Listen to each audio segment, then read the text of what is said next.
दरवाजे का रास्ता मकबूजा बैत अल मक़दस की इस गुंजानाबाद गली में खिलता था, जिसके हर मकान पर किसी भी दरवाजे का रास्ता बैत अल मक़दस फ़लस्तीनी मुजाहिद के लिए महफूज पनागा मौजूद। अबू अहमद का दिल गवाही दे रहा था कि अगर उनका कमांडर किसी भी तरह इस रास्ते से निकल गया तो इंशाअल्लाह गासिबों की दस्तरस से महफूज हो जाएगा। एक मिनट ठहरो, मैंने अभी होटल का हिसाब बढ़िए बात ही करता है। कमांडर ने अचानक ही पिस्तौल निकाल छोटे से हाल कमरे में लगे काउंटर के पीछे खड़े इस मुनहनी से अरब को लातार कर रुक जाने का हुक्म दिया, जो काउंटर की आड़ लेकर शायद किसी अरबी दरवाजे से भाग जाने की कोशिश कर रहा था। अपने दीन, अपने वतन और लोगों से बगावत और दुश्मन का एजेंट बन जाने के जुर्म में तुम्हें सजाए मौत का हुक्म सुनाया जाता है, जिस पर अभी और इसी वक्त अमल होगा। कमांडर के मुंह से निकले अल्फाज ने इसके चेहरे का रंग जर्द कर दिया था।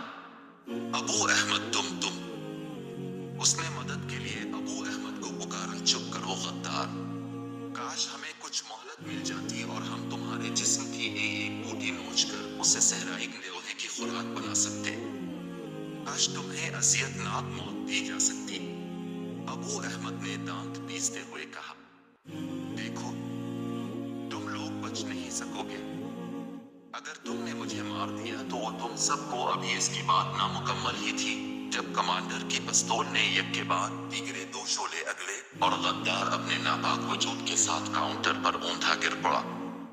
अचानक ही एक ख्याल अबू अहमद के दूसरे साथी हमदान को सूझा था। उसने काउंटर के दूसरे सिरे पर मौजूद मिट्टी के तेल का चूल्हा काउंटर पर उलट दिया और अपने पास मौजूद माचिस की जलती हुई तीली इस तरफ फेंक दी। चंद सेकंड के अंदर ही 3 अमल वक़ू पजीर हुए। कमांडर फी अमानुल्लाह कहकर होटल के पिछले दरवाजे से बाहर निकल गया। मकामी आबादी के मुजाहिदीन ने जब इस्राएली फौजियों को होटल घेरे में लेते देखा तो वो सूरत हाल की नज़ाकत जान गए थे। उन्होंने फौरन ही अपने मकानों और गलियों की बत्तियां बुझा दी थी। यह अंधेरा घेरे में आने वाले मुजाहिदीन को फरार में सहूलत बहाम पहुंचाने के लिए किया गया था। पलक झपकते आग ने लकड़ी की इस इमारत को पलक झपकते ही इस आग ने होटल को बारूद के ढेर में बदल दिया था। इसके साथ ही महफूज दरवाजे से अबू अहमद और हमदान हाथ उठाए बाहर निकल आए। उनके ताक़ुब में होटल में मौजूद 3 दूसरे ग्राहक भी बाहर आ गए थे। इस्राएली फौज उकाबों की तरह उन पर लपकी और उन्हें अपने हाथ में पकड़ी बंदूकों के बल और ठोकरें मारते हुए अपने ट्रकों की तरफ ले जाने लगे।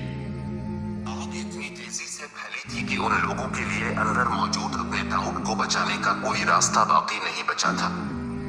फौजियों में मौजूद मोसाद के एक अफसर ने अपनी तहरनाक निगाहों से बारी बारी उन सब का जायजा लिया। फिर वो अहमद की तरफ पासा पलटा।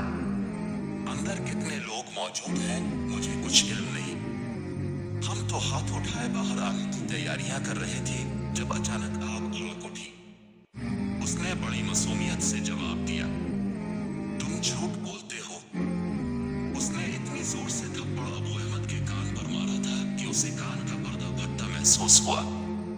इसके साथ ही वो मखौरोहे में मौजूद इस बूढ़ी खातून की तरफ पलटा, जो अपने बच्चे के साथ हाथ उठाए बाहर निकली थी।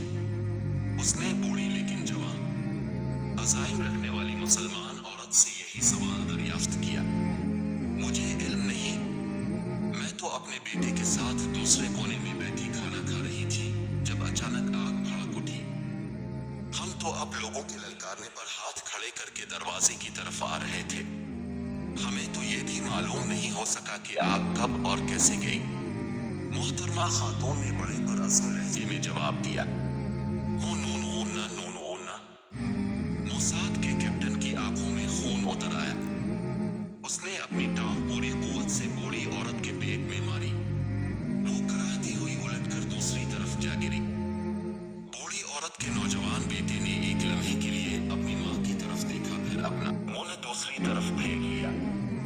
कैप्टन ने होटल से बरामद होने वाले तमाम नौ गिरफ्तारों से यही सवाल किया था, लेकिन इसे सबने वही जवाब दिया जो अबू अहमद दे चुका था। हर 9 गिरफ्तार के साथ इसने यही सलूक दोहराया। फिर वो कुछ सोचकर पीछे हट गया। उसने अपने साथी एक नौजवान लेफ्टिनेंट को अपने करीब बुलाकर कुछ हिदायत दी। حسن کے ساتھ ہی ان لوگوں نے اسرائیلی فوجیوں کے ایک ٹرک اور جیپ کو تیز رفتاری سے مقامی آبادی کی طرف بڑھتے دیکھا۔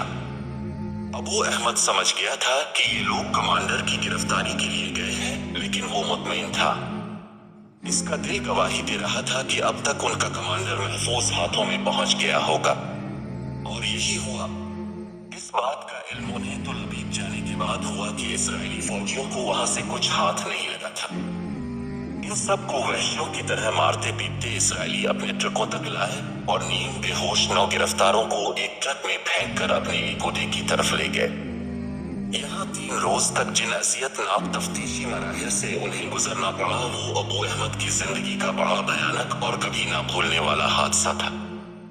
3 دن تک جب ان دونوں کو مار مار کر عہدے موا کر دیا گیا تو چوتھے روز ابو احمد اور ہمدان کو ان کے درد سے ٹوٹتے اور زخموں سے چور بدن کے ساتھ ایک فوجی جہاز میں راتوں رات تل ابیب پہنچا دیا گیا۔ تل ابیب کے جس ٹارچر کیمپ میں پہنچایا گیا، اس کی داستانیں دونوں بچپن ہی سے سنتے آ رہے تھے۔ یہاں سے اول تو کوئی خوش نصیب ہی زندہ ریچھ کر آیا کرتا تھا۔ اگر کوئی آ بھی جاتا تو مکمل جسم کے ساتھ شاید ہی کبھی واپس لوٹتا ہو۔ مقبوضہ بیت المقدس میں جس فلسطینی کا کان کٹا ہوا نظر آتا تو لوگ جان جاتے کہ یہ بد نصیب تل ابیب کے تاج رسیل سے ہو کر واپس لوٹا۔ بیشتر لوٹنے والے چلنے پھرنے سے محتاج تھے۔ یہاں وہ بدقسمت عورتیں بھی موجود تھیں جن کے جسموں کو اذیت ناک مراحل سے گزرنے کے بعد سگریٹوں سے داغدار کیا گیا تھا، لیکن جو بے گناہ ثابت ہوتی تھیں۔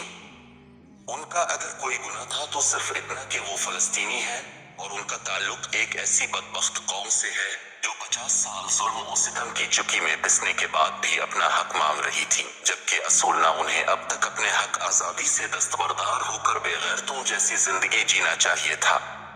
بالکل ایسی زندگی جس کا تصور سپر پاور کے ہاں پایا جاتا تھا۔ شمون سے ابو احمد کا پہلا تعارف اسی مذبح خانے میں ہوا تھا۔ وہ لوگ رات گئے تل ابیب کے اس انٹروگیشن سینٹر تک پہنچے تھے۔ ہوائی عہدے سے ہی ان کی آنکھوں پر پٹیاں باندھ کر دونوں ہاتھ ہتھکڑیوں سے بازوؤں کے پیچھے باندھ کر انہیں اسرائیلیوں نے قمیص کے تالوں سے پکڑ کر ٹرک میں پھینکا تھا اور اسی طرح سفر کرتے وہ انٹروگیشن سینٹر تک لائے گئے تھے۔ ان کی آنکھوں پر پٹی اتنی کس کر باندھی گئی تھی کہ دونوں خود کو اندھا ہوا محسوس کر رہے تھے۔ ہوائی اڈے سے انٹروگیشن سینٹر تک انہیں اپنے جسموں پر لگنے والی ضربات کی گنتی بھول گئی تھی۔ سچی بات تو یہ تھی کہ مسلسل مار کھاتے کھاتے اب ان کے جسم ہی بے حس ہو گئے تھے۔ جب ان کی آنکھوں سے پٹی کھول کر اور ہاتھوں سے 6 کڑیاں اتار کر انہیں 2 الگ الگ کوٹریوں میں پھینکا گیا تو دونوں کو کافی دیر تک تو کچھ نظر ہی نہیں آیا تھا۔ 6 سال پہلے یہ واقعہ پیش آیا۔ اس کے بعد ابو احمد نے ہمدان کو نہیں دیکھا، اسے صرف اتنا علم تھا کہ شمون نے اس کے ساتھی کے جسم سے مختلف مراحل میں گوشت اتارا تار کر اسے ایڑیاں رگڑ رگڑ کر مر جانے پر مجبور کر دیا تھا۔ اس کا چہرہ اس بری طرح مسخ ہو چکا تھا کہ اس کی شکل پہچانتی بھی ممکن نہیں رہا تھا۔